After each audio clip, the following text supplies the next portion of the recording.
నేను తింటా నువ్వు చూడు ఊరికే అన్నానే పిల్ల ఊరూరికే అన్నానే పిల్ల నువ్వు మా ఊరుస్తూ పిల్ల నీకు అడిగింది ఇస్తా పిల్ల అమ్మ తోడే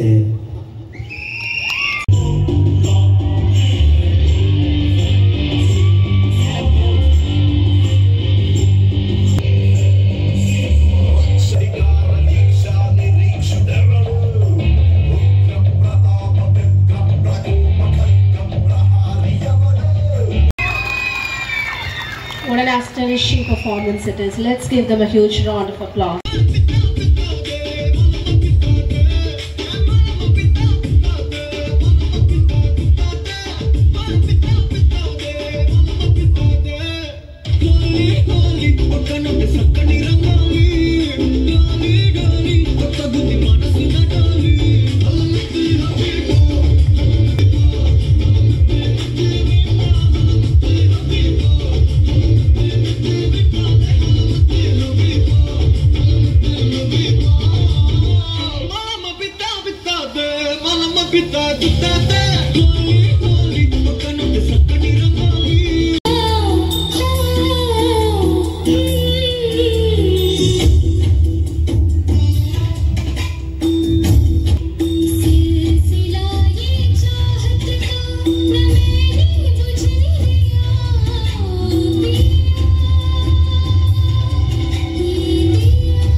నలభై 44 సంవత్సరాలుగా ఇంత మంచి విద్యా సంస్థ నడపడం అంటే అషమాషి కాదు.